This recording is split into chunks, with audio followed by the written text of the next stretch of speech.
Ito'y nagtrending na nakatagong artisanal bakery sa Balagtas, Bulacan na pwede ring ipagmalaki ng mga Bulakenyo. May bago na silang packaging at meron ding bagong produkto. Mula sa plain white na box nila noon, ngayon ay mas maganda na ang itsura, mas classy at elegante ang packaging. Mga tet kuya, ito nga pala yung mga produkto ng The Hidden Oven, located ang bake shop at komisari nila sa Galas, Pulong Gubat, Balagtas, Bulacan. At ito naman ang Facebook page nila kung saan makikita natin ang daily update kung paano tayo makaka-order. Ayun, ito yung nag-trending na Spanish spread sa Bulacan mga tet kuya. Nakakatuwa dahil bago na rin yung packaging nila ngayon, mas naging elegante, mas classy.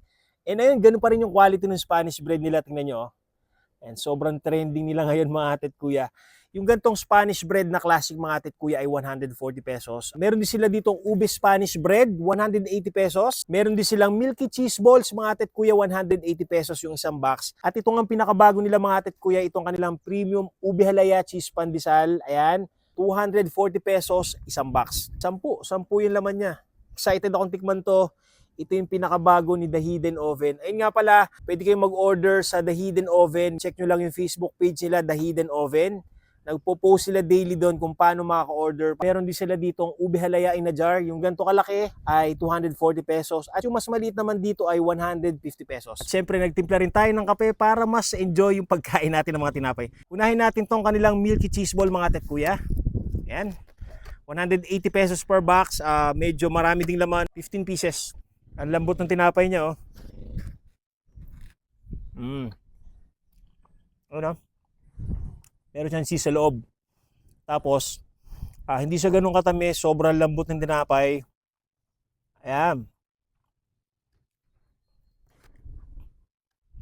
Favorite to ng mga anak ko. Ito naman yung kanilang ube halaya Spanish bread mga tet kuya. 180 pesos per box. Meron siyang 10 pieces na ube halaya Spanish bread. Game. Ang lambot pa rin yung tinapay nila, oh. Grabe, lambot. Malasahan mo yung gata dun sa pinaka-ube halaya niya. Tapos yung quality ng tinapay niya, sobrang lambot, oh. Grabe. Lambot, oh.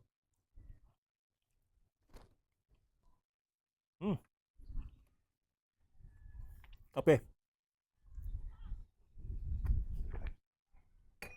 Ito naman yung classic Spanish bread nila mga tet kuya, 140 pesos per box. Meron siyang 10 pirasong classic Spanish bread. Tingnan niyo yung quality niya, oh. Medyo messy.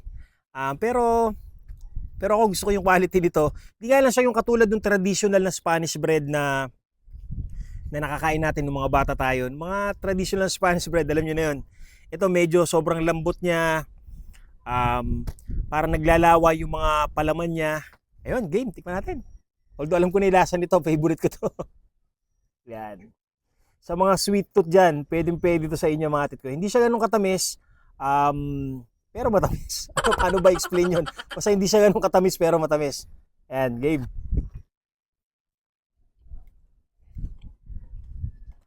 Sarap. Buttery, sweet, ang lambot. Favorite ko talaga itong classic Spanish bread nila. Grabe. At ayun, ito yung pinakabago ng The Hidden Oven mga tet kuya, yung kanilang premium ube halaya cheese pandesal, 220 pesos per box.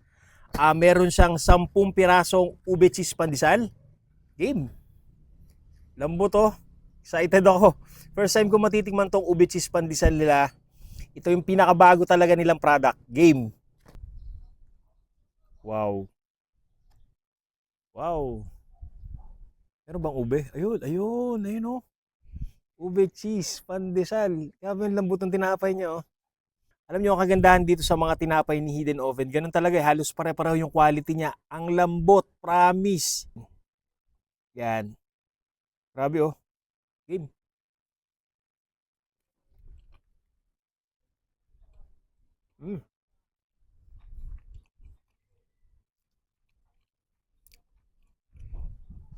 Di siya ganun katamis. Naglalaban yung tamis niya at yung keso. Sarap. Grabe, lambot talaga ng tinapay nila.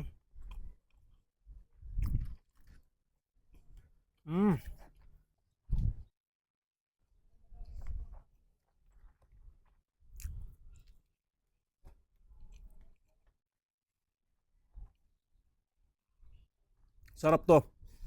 Di ako mapapahiya sa inyo dito, promise. Ang lambot, sakto yung tamis. Nagbalanse yung alat ng keso sa tamis ng ube halaya. Kape muna tayo.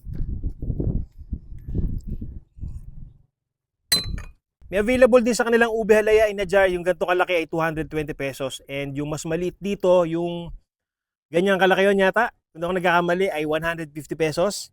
Game. Yan. Laki.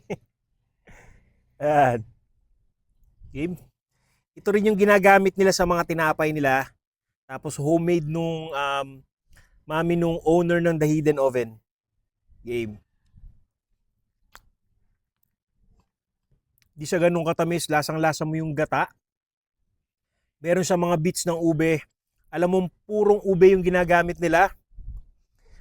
Hindi siya ganun ka-thick, medyo spreadable siya sa tinapay, kaya pwede nyo itong ipalaman sa mga tinapay nyong bibilin sa grocery or sa labas. Pwede to.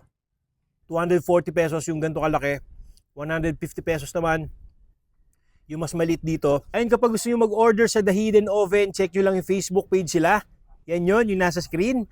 Meron silang post doon araw-araw kung paano makaka-order, and kung gusto nyo namang mag-walk-in, yung address nila, ayan din sa screen mga atet kuya. O paano mga atet kuya? Kain tayo.